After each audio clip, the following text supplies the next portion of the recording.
반갑습니다. 자, 성가위감 책 114쪽 펴십시오.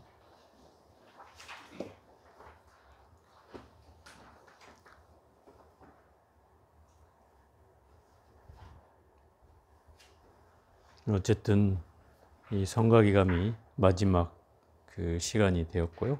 마지막 장이 될 것 같습니다. 자, 79장 본문을 같이 읽고 시작해 보겠습니다.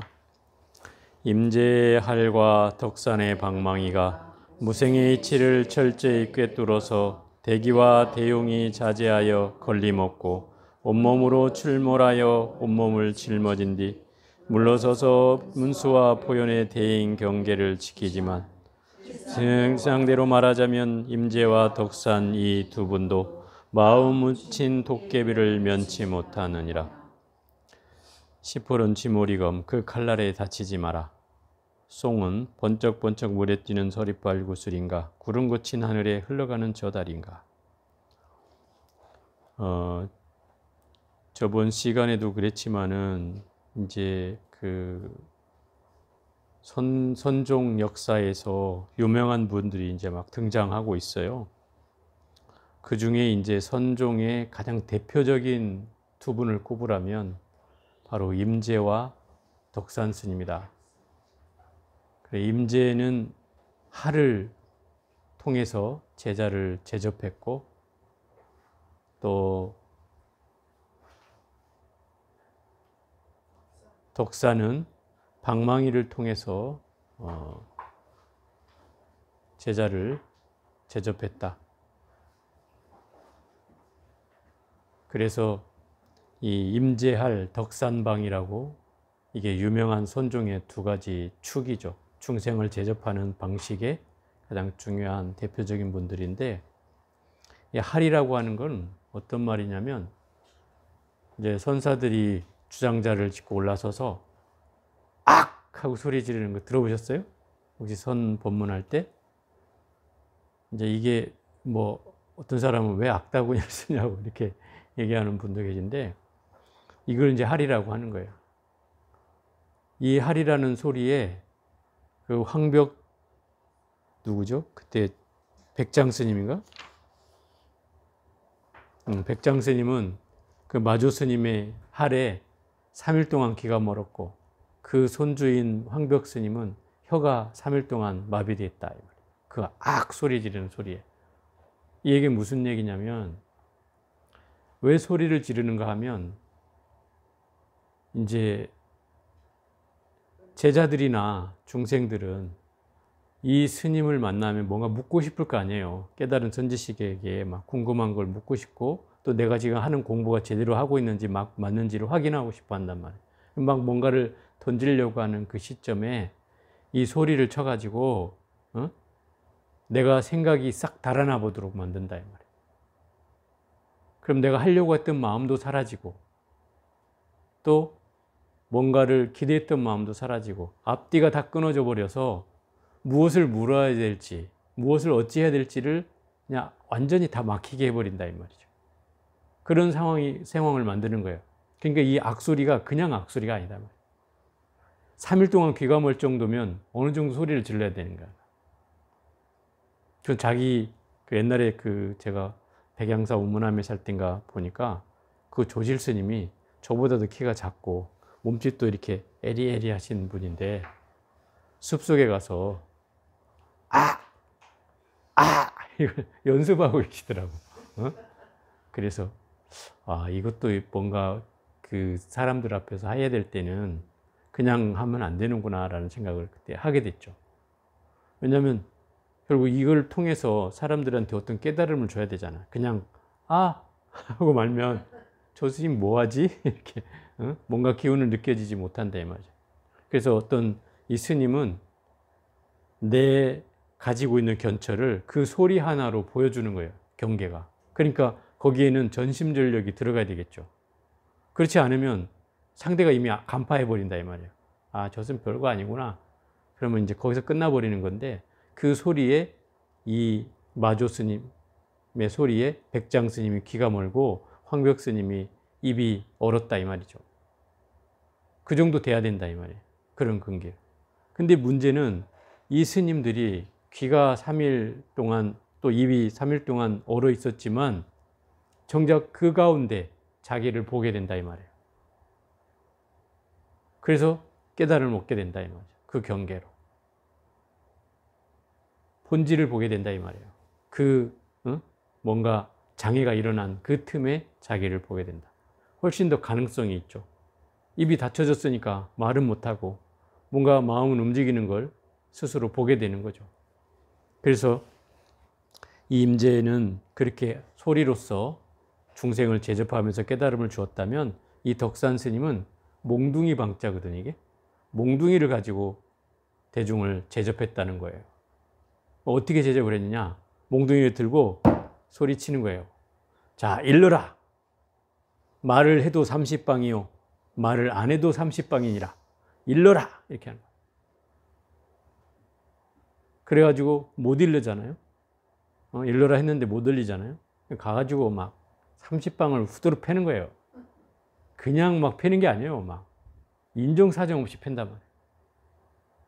그런데 거기에서 구분이 된다 이 말이에요. 뭐가 구분이 되냐면 마음의 견처를 보았거나 거기에 가까이 이른 사람은 아무리 때려도 아프지 않대. 맞아도 아프지가 않대. 이미 나의 경계에 들어가 버리면 아프지 않대요. 근데 어떤 사람이 아프겠어요? 뭔가 들어가지도 않고서 설레발을 치는 사람들은 몇 대만 맞으면 이제 갈비뼈가 부러지든지 뭐가 부러지든지 이런 거죠. 그러니 죽기 싫으면 도망가는 수밖에 없다. 36개 하는 거예요. 그러니 이 몽둥이 앞에서 온전히 버틸 사람은 이 견처가 있는 사람뿐이다 이 말이에요. 그 사람은 안 아프대요 실제로. 그렇게 맞아보질 않아서 저는 잘 모르겠지만 어쨌든 그렇대요. 그러니까 그런 경계로 이 선종 역사의 두 스님이 바로 이 두 가풍을 얘기해 주는 것이다 이 말이에요.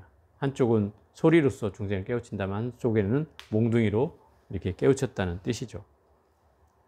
그래서 이 두 가지 이치가 결국 무생의 이치를 철저히 꿰뚫어서, 무생의 이치라는 건 결국 생겨남이 없는 이치를 말하는 거예요.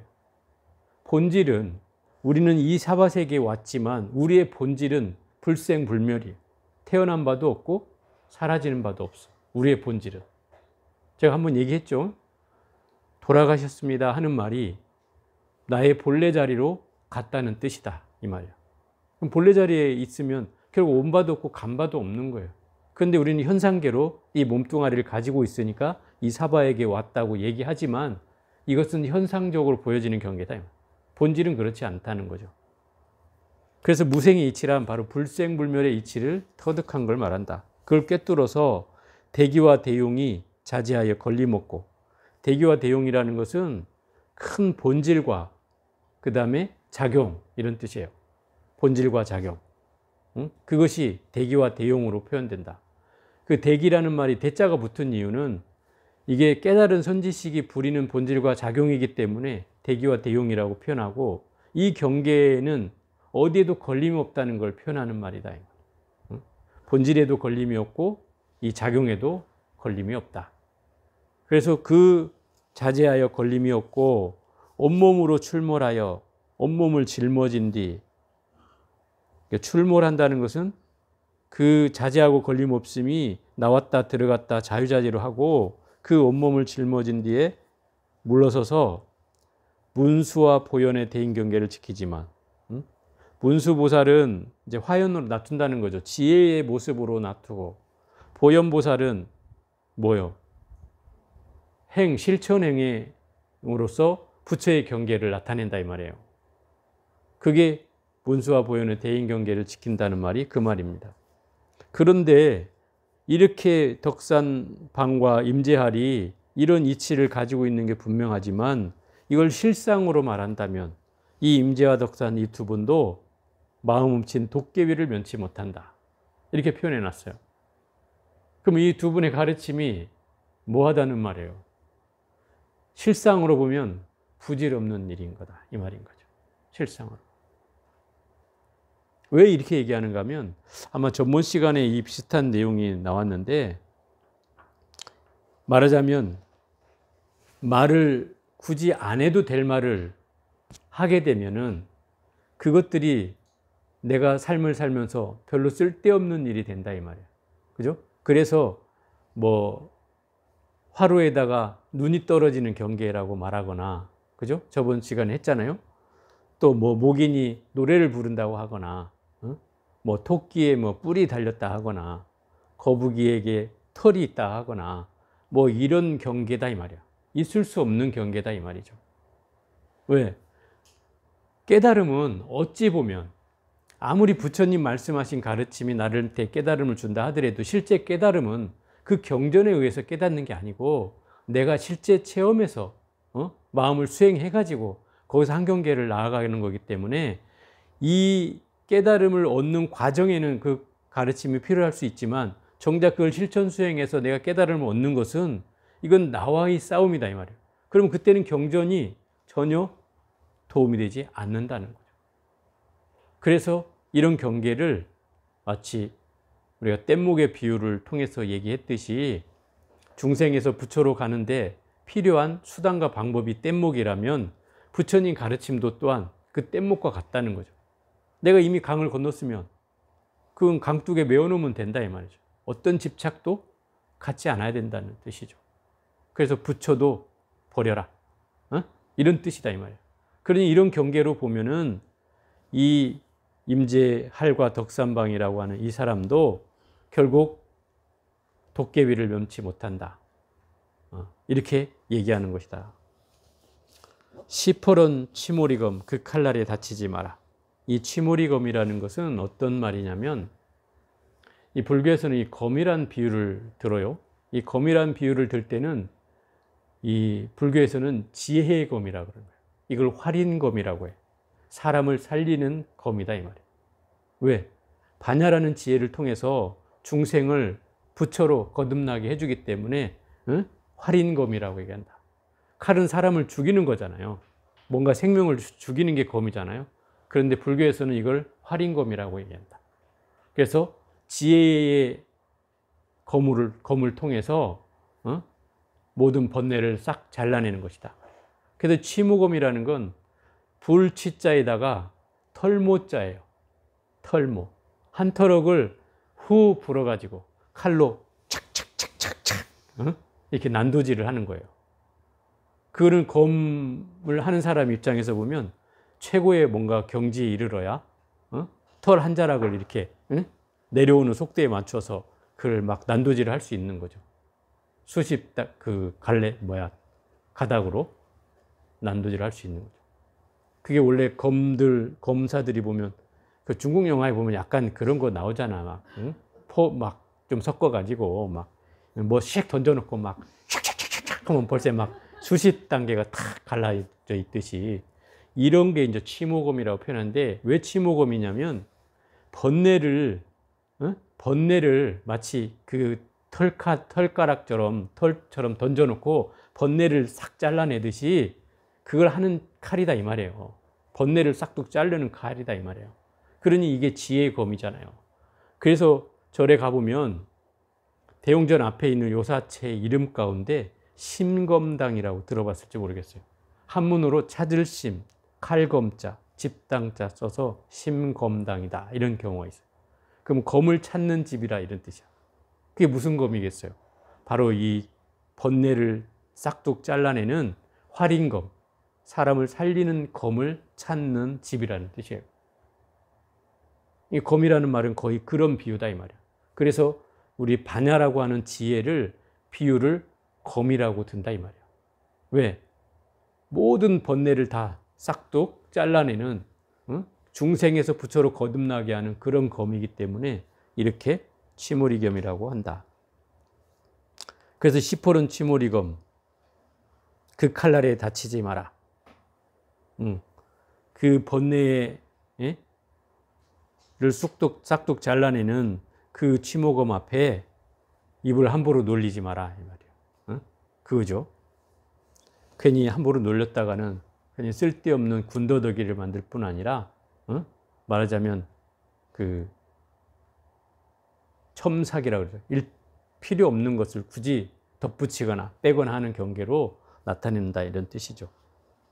번쩍번쩍 물에 뛰는 서리빨 구슬인가, 구름 거친 하늘에 흘러가는 저 달인가. 그러니까 이 지혜의 경계로 깨달음을 얻게 되면은 굳이 다른 것들이 필요 없다, 이런 거죠. 응? 그래서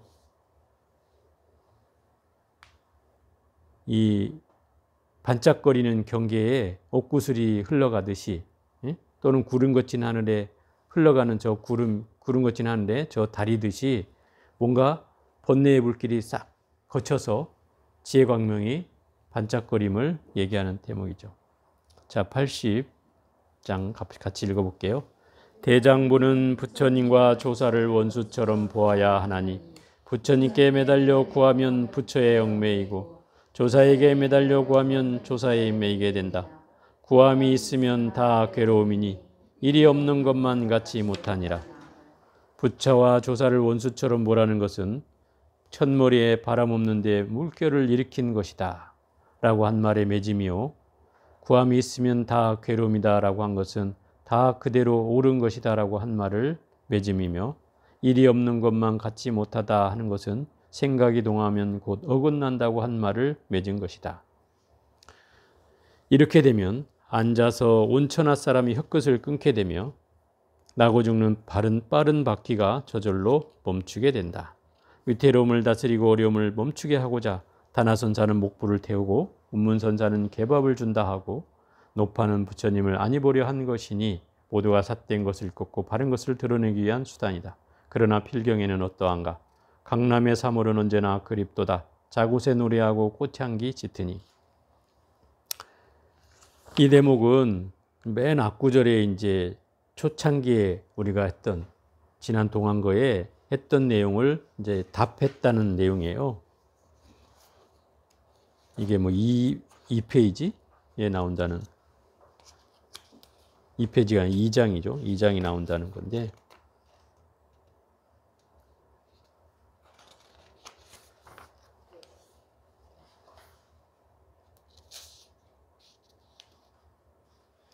이 2장이죠. 2장. 페이지 11쪽에 보면 부처님과 조사가 세상에 나오심은 바람 없는데 물결을 일으킨 것이니라. 이게 무슨 말이에요? 바람 없는데 물결을 일으켰어요. 무풍기랑이라고 이 말을 해요. 불출세 무풍기랑이라, 이런 말이죠. 부처님이 출세한 것은 바람 없는데 물결을 일으킨 것과 같다. 이 말은 우리가 잘 새겨들어야 해요. 이게 이제 말하자면 부처님이라고 하는 존재는 우리는 절대적인 믿음을 가지고 있잖아요. 또 부처님은 진리 그 자체라고 하는 우리는 의식 속에 그 저변에 깔려있는 믿음이 있어요. 그러다 보니까 부처님이라고 하는 존재는 뭔가 절대시하려고 하는 그런 의식들이 있죠. 그런데 이 말은 이 선가에서 쓰는 말인데 부처님이 괜히 나왔다, 이 말인 거예요. 괜히 나왔다고. 왜? 바람도 없는데 파도가 일어난 것 같다, 이 말이에요. 긁어부스럼을 만들었다, 이 말인 거죠. 아무것도 없는 곳에. 왜? 이걸 이제 깨달은 견처로 보면니까 얘기하는 거예요. 중생의 경계로 보면 이렇지는 않은데, 이제 깨달은 사람의 경계로 보면 내가 깨닫고 보니 부처님이 괜히 쓸데없는 너무 구구절절한 말씀을 하셨어. 그 안 해도 되는데. 그래고 어떤 분은 그렇게 얘기해요. 놓친 내가 노망이 나가지고 말이야. 너무 그 세세하게 이 손주를 보듯이 이렇게 부처님은 얘기를 하셨어. 나 같으면 내 부처님을 그냥 저 개밥에나 던져준다, 이렇게. 이런 표현을 쓰는 거예요.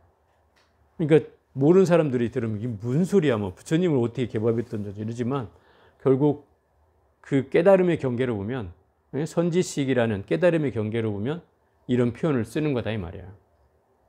그래서 여기도 부처를 매달리면 부처에 얽매이는 거고, 조사에 매달리면 조사에 얽매이게 되는 거다. 그래서 이때 나오는 말이 뭐냐면 살불살조다, 이렇게. 부처도 죽이고 조사도 죽여라, 이 말을 쓰는 거예요. 그러니까 부처를 죽이라고 하니까 어떻게 스님 그런 말을 쓰죠? 이렇게 얘기하지만 이 선가에서는 이 말들이 너무 쉽게 통용이 된다, 이 말이에요. 왜? 결국 깨달음이라는 건 부처님이 나를 만들어주는 게 아니다 이 말이에요. 조사가 나를 깨달게 해주는 건 아니다 이 말이에요. 실제로 그 깨달음은 내가 일으켜야 되는 거단 말이에요. 그렇기 때문에 그 조사에 걸리고 부처님에 걸린다면 백날 가도 깨달음을 얻을 수가 없다는 거예요. 그래서 내가 본질을 만나려고 하면 부처가 없어야 하고 조사도 없어야 된다는 거죠. 그런 경계로 살불살조라고 하는 말을 쓰는 거예요. 이게 이제 본질적인 측면에서 얘기하는 거예요. 만약에 우리가 중생의 경계로 이해하면 이건 도대체 이해할 수 없는 말이죠.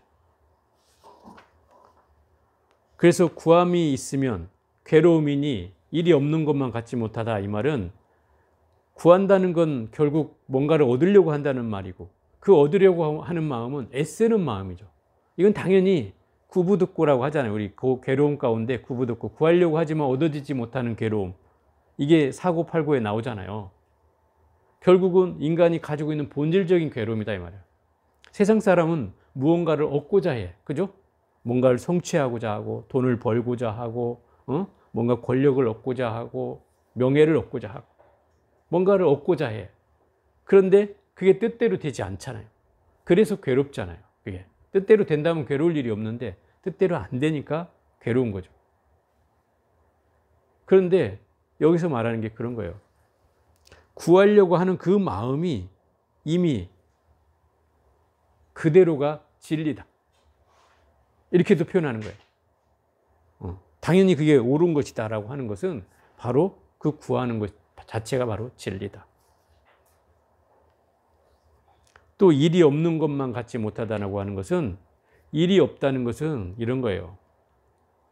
내가 깨달음을 얻고 보니 천하에 내가 할 일이 없구나.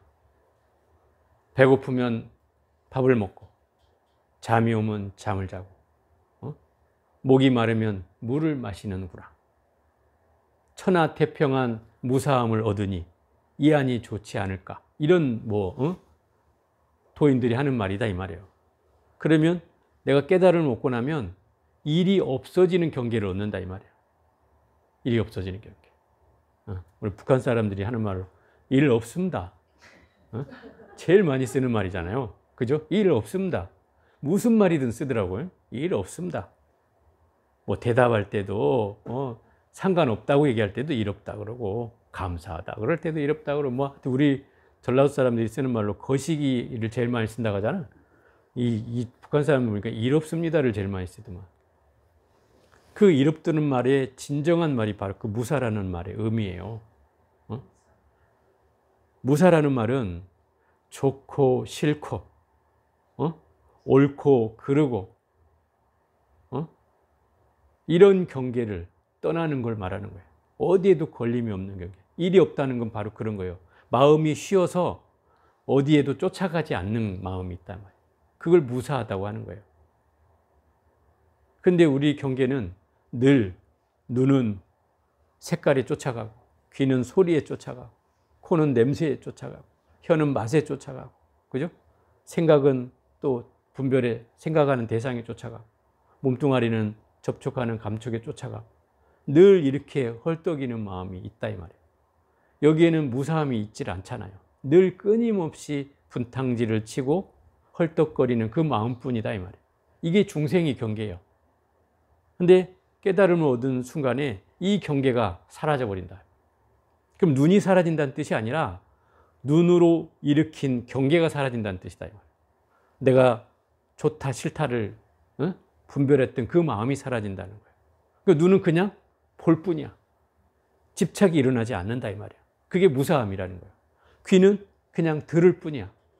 거기에 좋고 싫음이 없다 이 말이야. 코는 냄새를 맡을 뿐이야. 거기에 이미 다른 분별이 일어나지 않는다는 거야. 혀는 그냥 맛을 볼 뿐이야. 거기에 좋고 싫음이 없다 이 말이야. 또 몸뚱아리라는 것도 어떤 접촉을 할 뿐이지 그 경계에 대해서 어떤 생각도 일으키지 않고 또 생각도 생각을 안 하는 게 아니에요. 생각을 하지만 생각에 휩쓸려 가지 않는다 이 말이에요. 그 경계를 얻는 게 바로 무사함이다 이 말이에요. 근데 중생의 경계는 끊임없이 여기에서 헐떡거리는 게 중생이다 이 말이에요. 그 사람들은 그러죠. 여러분들도 아마 음식 해가지고 누가 맛있다고 해줘야 내가 음식한 보람이 생겨. 맛있다고 안 해주면 마음이 서운해. 이러면, 이런 경계면 계속 이 마음이 불편하잖아요. 그죠? 계속 일어나면 불편하다 이 말이에요. 또 어떤 사람 막 강요하는 사람이 있어. 맛있지, 맛있지, 맛있지. 이러면. 그럼 대답을 안 하면 안 돼, 이제 또. 그럼 대답을 해야 되니까. 그 경계로 분별심을 자꾸 만들어내잖아. 그런 것들이 결국은 우리가 겪게 되는 이 무사함만 못하다 이 말인 거예요. 그 생각이 움직이면 그게 곧 어그러지는 것과 같다 이 말인 거죠. 이렇게 되면은 온 천하의 사람이 혀끝을 끊게 되면, 혀끝을 끊는다는 건 말할 필요가 없어진다는 뜻이죠. 그렇게 되면 내 무사함을 얻으면 결국 나고 죽는 빠른 바퀴가 저절로 멈춘다. 나고 죽는 빠른 바퀴라는 건 생사윤회를 한다 이 말이에요. 생사윤회로부터 멈춰진다는 거죠. 그래서 어디에도 내가 걸리지 않으면 이런 경계를 얻게 된다. 위태로움을 다스리고 어려움을 멈추게 하고자 이 다나천연선사는 목불을 태우고 운문선사는 개밥을 준다 하고 노파는 부처님을 안해보려 한 것이니 이 모두가 삿된 것을 꺾고 바른 것을 드러내기 위한 수단이다. 이 내용이 어떤 내용이냐면 중국의 그 다나천연선사라는 분이 어느 날 이제 동지 섣달 긴긴 밤에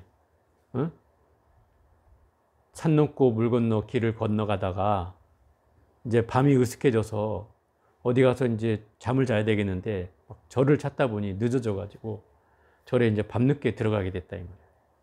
그래가지고 그 야반 상경이 다 돼서 막 두드리면서 방을 달라 하니 그 큰 남자도 아니고 작은 남자였기 때문에 잘 곳이 없는 거래. 그래서 이 스님을 어디도 보내냐면 법당에 가서 자라 간다. 법당에서 자는데 여러분 법당에서 잡은 사람은 없을 거예요. 법당 잡았어요? 법당이라는 게 어떻게 되냐면 보통 다른 데보다 마루가 높잖아요.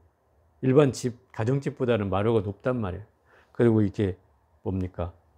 그 텐마루 위에 이제 법당이 올려지기 때문에 공간이 이렇게 있어요. 거기에 또 이렇게 구멍이 뚫려 있어. 바람이 통하라고 이제 구멍이 뚫려 있단 말이에요. 습기가 차지 말라고.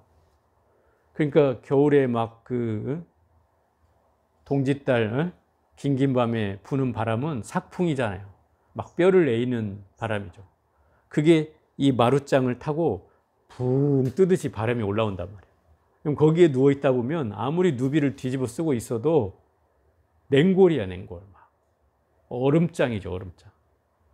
그러니까 잠을 잘 수가 없는 거죠. 그래가지고 이 스님이 자다 말고 깨서 어디 주지 스님 방에 이렇게 가보니까 방이 절절 끓는 게 보이는 거예요. 나무가 다 타고 아무것도 없어. 막 뒤져봐도 없어. 그래갖고 막 도량을 뺑뺑뺑 돌려봐도 없는 거예요. 그런데 자기가 추워서 잘 수가 없으니 갑자기 불단에 있는 부처님을 패가지고 목불이란 말이야. 그걸 패서 그냥 아궁이에다 쳐넣는단 말이죠. 아궁이에 쳐넣었어. 그래갖고 막 잘 잤어. 이제 막 뜨뜻하니 막.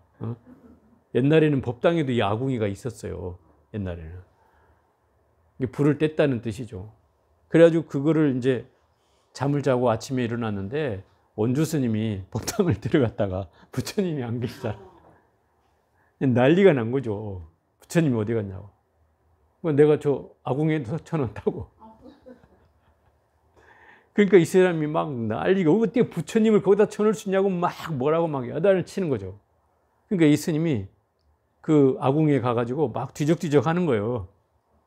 뭐 뒤적뒤적 하니까 거기 가서 뭘 찾고 있냐고 막 이러니까 내가 살이 찾는다고. 그러니까 그 원주 스님이 뭐라 그래? 아니 그 목불에 무슨 사리가 있겠어요? 이러는 거지. 그 말이 떨어지기가 무섭게, 그럼 나무 쪼가리 태우는 게 뭐가 잘못이냐? 이렇게 나오는 거죠.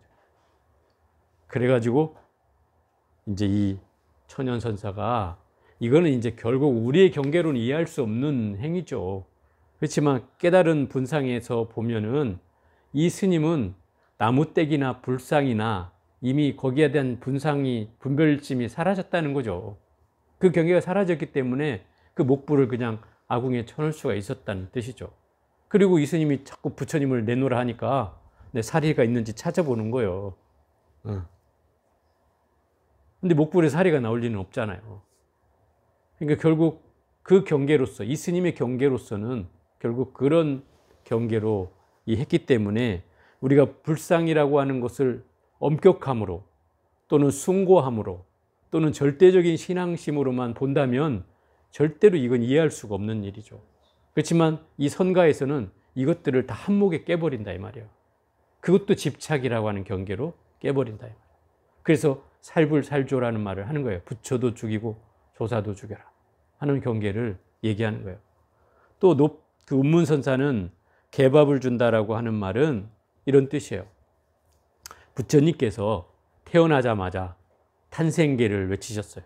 천상천하 유아독존 삼계계과당한제를 외쳤다 하니까 그 말을 들은 이 운문선사가 내가 그 자리에 있었다면 몽둥이로 그냥 그 천상천하 유아독존을 외치는 부처님을 몽둥이를 내려쳐가지고 그 개밥이나 던져준다.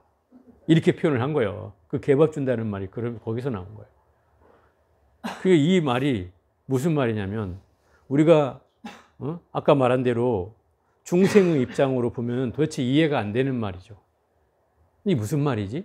근데 이게 깨달음의 분상으로 본질적인 깨달음의 분상으로 보면은 이 부처님이 나와서 천상천하 유아독존을 외쳤다는 건 굳이 무풍기랑이라 이 말이야. 바람 없는데 파도를 일으킨 경우와 같이 쓸데없는 일을 만들었다는 뜻이야. 그것 때문에 오만 사람들이 다 그 말을 믿고 어떤 견처를 일으키고 생각을 일으키고 분별심을 일으키게 했으니 오히려 더 번뇌를 조장한 탓이다. 그러니 그 분상을 가서 확 없애버려야 될 그런 상황인 거죠. 이건 이제 본질적인 입장으로 얘기하는 거예요. 그런데 우리 입장으로는 도대체 이런 말이 이해가 안 될 수는 있겠죠. 근데 이게 깨달음의 분상에서 일어나는 일이다 이 말이에요.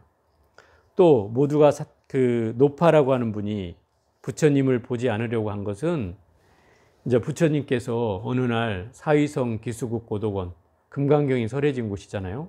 그곳에 부처님이 오신다는 소식을 듣고 마을 사람들이 얼마나 많이 모였겠어요. 그 사위성이 또 강대국 중에 하나였으니까 그 사위성이 굉장히 크거든요. 지금도 가보면 그 흔적이 남아있는데 엄청 커요.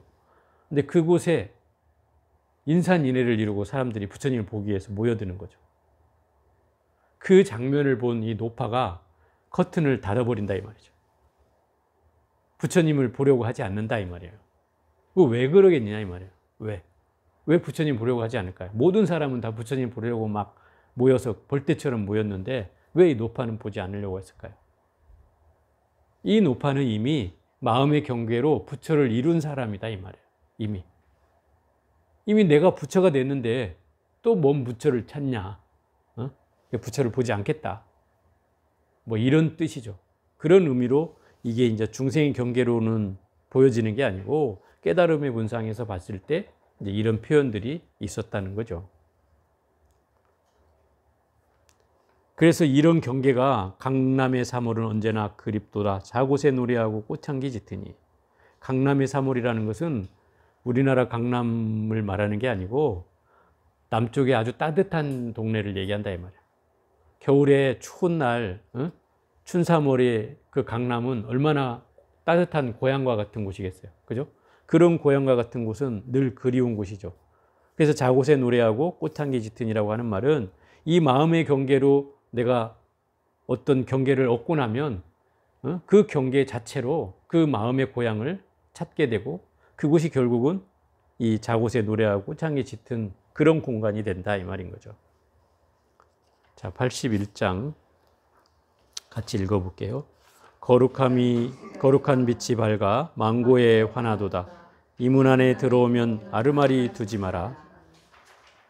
이 거룩한 빛이 밝다함은 처음에 밝고 신령하다 한 것을 매짐이고 망고에 환하다는 것은 난 것도 아니고 죽음도 없다라고 한 것을 매짐이며 아르마리 두지 말라 함은 이름에 얽매여 아르마리 내지 말라 한 것을 매짐이다. 문이란 범부와 성인이 드나든다는 뜻이 있으니 하택 신해선사의 안다는 한마디가 온갖 묘한 이치의 문이니라.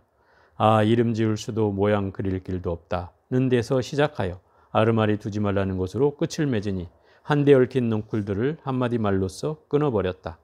그리하여 한 아르마리로서 시작과 맺음을 삼고 그 중간에 온갖 행실들을 나타내었다. 아르마리가 불법의 큰 해독이기 때문에 특별히 이를 들어 마치나니 핫댁 신의 선사가 조계의 맏아들이 되지 못한 것은 바로 이 아르마리 때문이다. 이에 송하노라. 이처럼 들어보여 종지를 밝힌 것에 눈풀은 닮았으니 어찌하니 웃었으리. 그렇다면 필경은 어떠한가? 쯧쯧. 휘영청 다리 밝아 강산이 고요한데 터지는 데 웃음에 천지가 깨어나네. 이게 마지막 개성이에요. 이 내용은 그 제일 첫 구절에 여기에 한 물건이 있으니 밝고 신령하여 나는 것도 아니고 사라지는 것도 아니니, 응? 이름 붙일 수도 없고 모양을 그릴 수도 없느니라. 이 말이에요. 이게 성가기감의 첫 번째 문장이고 성가기감의 핵심적인 구절이며 성가기감의 서산대사가 한 최초의 법문이고 최후의 법문이다 이 말이에요. 이 내용을 이제 여기서는 그렇게 표현했어요. 그 밝고 신령하다는 말은 거룩한 빛이 밝다라는 말에 대한 말로서 대답을 한 것이고, 망고에 화나도다라고 하는 말은 생하는 것도 아니고 나는 것도 아니라는, 사라지는 것도 아니라는 말을 이렇게 표현한 거예요. 망고에 화나다는 말은 무슨 말이에요? 영원불멸하게 밝다 이 말인 거죠. 그 얘기 무슨 얘기냐면 난 불생불멸의 이치를 환히 알게 되었다 이 말인 거죠. 불생불멸의 이치를. 또 이 문 안에 들어오는 자 아르마리 두지 말라. 이 말은 아마 최근에는 이런 글들이 써져 있는 곳이 많이 없어진 것 같아요. 옛날에는 절집 안에 들어갈 때마다 이 말의 어구를 써놨어요. 혹시 보신 적 있는지 모르겠는데 입차문내 막존지혜라 이렇게 써놨어요. 한쪽에는 입차문내 막존지혜 이렇게 써 있어요. 입차문내는 이 차 어조사차죠. 입이고 처음에는 들어가는 입자고 입차문내, 이게 차는 어조사 입자고 그 다음에 문자고 내는 안으로 들어간다는 뜻이죠. 그러니까 이 문 안에 드는 자는 막존지혜라. 막은 막을 막자고 존은 있다는 뜻이고 지혜는 알지자 지에다가 풀해자, 이것을 지혜심이라고 하는데 우리가 아까 말한 반야의 지혜하고는 다른 말이에요. 이거는 이제 아르마리 분별심을 지혜심이라고 한다. 알지자 써가지고. 응? 아르마리라는 게 뭐예요? 세상을 잘하는 똑똑한 사람들이 많잖아요. 세상엔 똑똑한 사람들이 많아. 그 똑똑한 경계를 일으키는 것을 지혜심이라고 한다. 아르마리라고 하는 거. 분별심. 야, 너 틀렸어. 이게 맞아. 부처님이 이렇게 얘기했다고. 이걸 주장하면서 자꾸 옳고 그름을 따지는 사람들 있잖아요. 이미 부처님은 무유정법이에요. 금강경에 나오는 말로 하면 무유정법이에요. 무유정법이 뭐예요? 어떤 정해진 법도 없다는 게 부처님 가르침이다 이 말이에요. 그죠? 어디에도 걸림이 없어야 되는 거예요. 그래서 무유정법이라고 하는 거예요. 그런데 어설피 아는 사람들은 꼭 부처님은 이랬어 라고 뭔가 자기 스탠다드를 갖는다 이 말이에요. 부처님은 이렇게 얘기했다고. 너 뭘 모르고 얘기하는 거야. 이러면서 옳고 그름을 따지는 마음이 있다는 거예요. 이런 마음이 아르마리예요. 이게 지혜심이다 이 말이에요. 이런 마음을 젊은 안에 드는 자는 버리고 와라 이 말이에요. 이 마음으로는 부처님 마음을 이해할 수가 없다는 거죠. 그 아르마리를 버리고 뭐를 찾으라는 거예요? 지혜를 찾으라는 거예요. 지혜를 버리고 지혜를 얻으라는 거예요. 발음이 어렵네. 얻으라는 거예요. 아이의 지혜를 버리고, 알지자 아이의 그 지혜를 버리고 슬기로울 지혜, 지혜로울 지혜에 해, 여의의 해, 그 지혜를 얻으라는 거예요. 그게 바로 이 문 안에 드는 자 아르마리 두지 말라는 말이 그 말이에요. 그리고 하택 신해선사라는 분은 어떤 분이냐면 해능의 제자 가운데 깨달음을 얻은 사람들이 꽤 많아요. 유명한 사람들이 많아요. 근데 그 중에 이 하택 신해도 그 해능 스님의 제자긴 한데, 이 하택 신해선사는 여기서 말한 대로 조계의 마다들이 되지 못했다는 건 적자가 되지 못했다는 거예요. 그래서 해능 스님의 법을 완전히 이어받지 못했다 이 말이에요. 제자였는데도 불구하고. 왜 못 얻었냐면 그런 거죠. 이 해능 스님이 어느 날 길을 걷다가 이 신해라는 그 스님이 나이가 어렸어요. 열 몇 살 때인가 출가한, 7살 때인가 열 몇 살 때 출가한 스님인데 어렸어요. 그런데도 아주 영특했어요. 그래가지고 이 스님한테 묻는 거예요. 신해야, 여기에 그 무엇이 있는데 이놈은 소소영령하여 밝고 신령해서 이름 붙일 수도 없고 모양을 그릴 수도 없다. 이 도리를 안겠느냐? 이렇게 물었어요. 그랬더니 이 스님이 뭐라고 대답하냐면 그것은 부처님의 본원이요 신해의 불성입니다. 저의 불성입니다. 이렇게 대답을 한 거예요. 말은 그럴듯하죠. 그런데 이제 이 스님이 콱 코를 잡아 비트는 거지. 야 이놈아, 비트는지. 아야 할 때 여기에 불성은 어디 있느냐 이렇게 묻는 거죠. 그러니까 이 경계가 무엇이냐면 이 신해선사가 바로 대답을 했지만 이것은 아르마리로 대답을 한 것이다 이 말인 거예요. 분별심으로. 왜냐하면 대답은 마음의 견체를 나타내는 것이지 모범 답안을 얘기하는 거 아니다 이 말이야. 내 마음의 경계가 더 중요한 일인 거죠.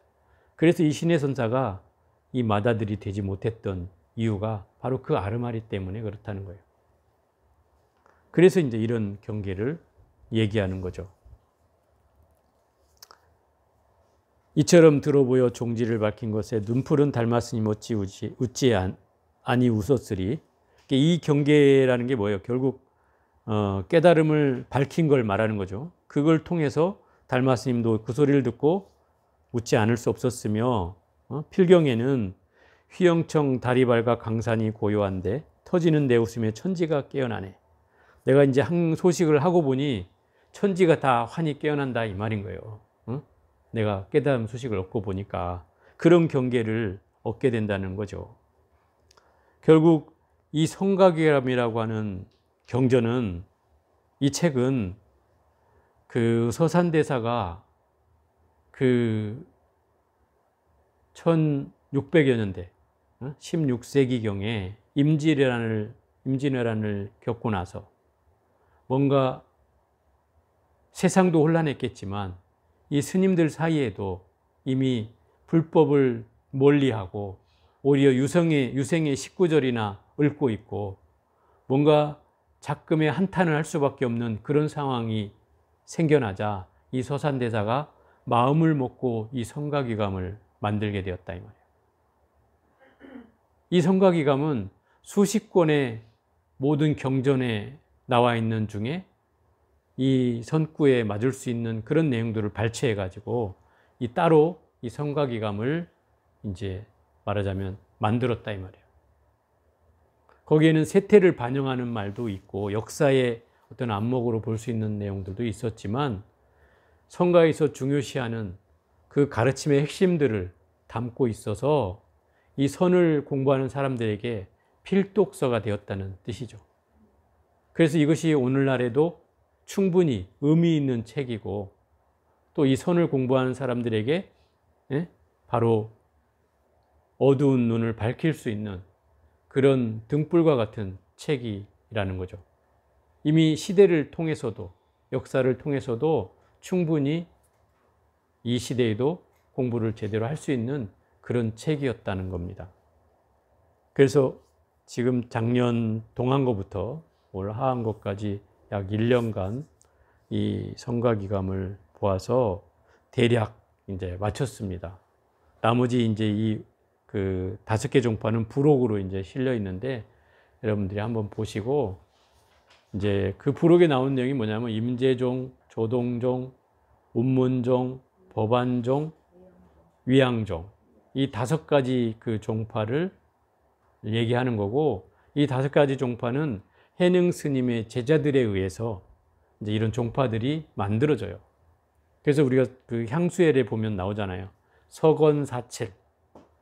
이게 무슨 말이에요? 서건이라는 건 인도를 상징하는 거예요. 인도예요. 인도에서 온 사칠은 28대 조사가 있었고, 그러면 석가모니 부처님으로부터 가섭이 1대 제자거든요. 거기서 그 다음이 안한존자, 뭐 상나와수, 뭐 이렇게 해갖고 등등등 내려와서 마지막 28대 조사가 달마조사. 그 달마조사가 중국으로 건너와가지고 당토 이상, 당토는 당나라 땅이라는 뜻이죠. 그러니까 중국이라는 말이고, 이삼은 6대 조사가 나왔다 이 말이에요. 그래서 달마조사로부터 해능에 이르기까지 6대 조사가 나왔고, 그 다음에 뭐예요? 오파불류.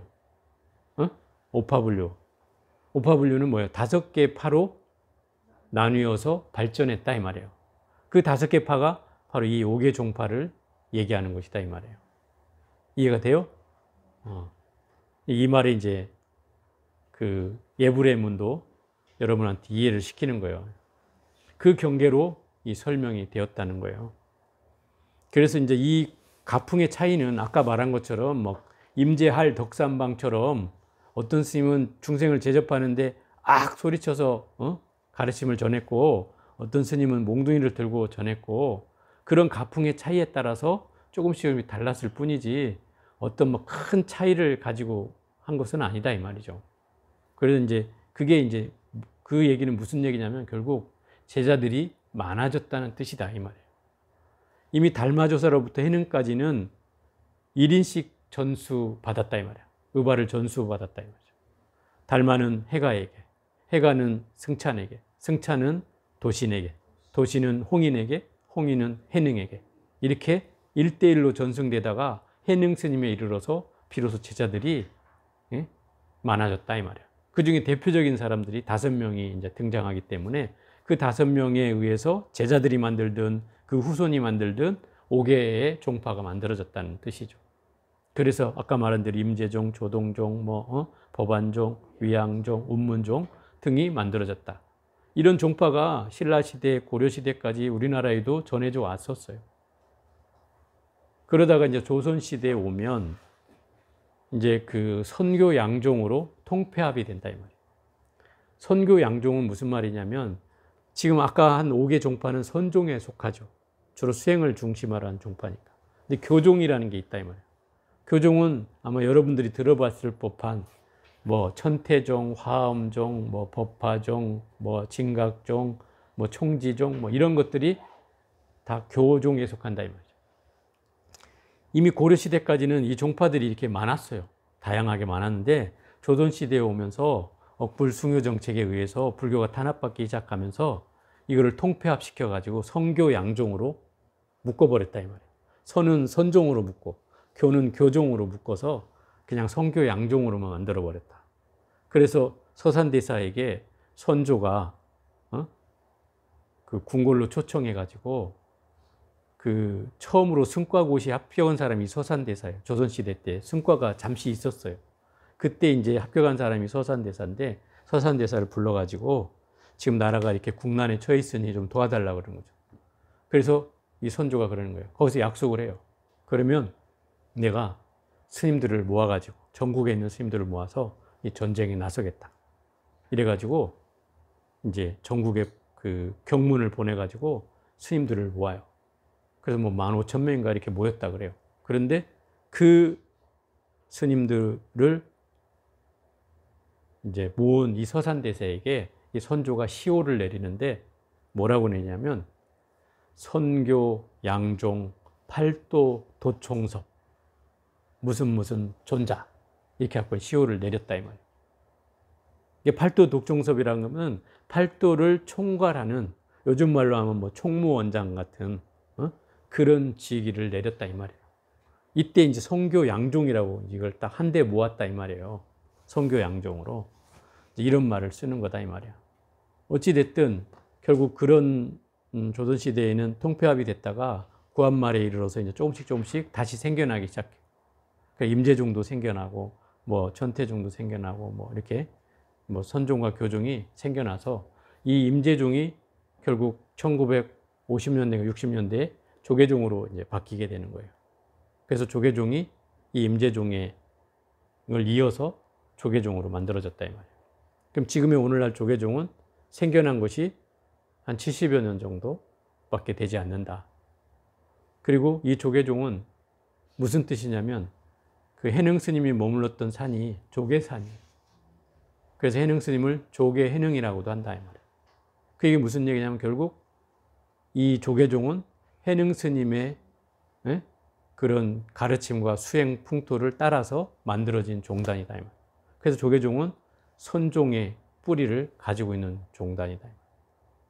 그래서 초창기에는 굉장히 선종을 강조했죠.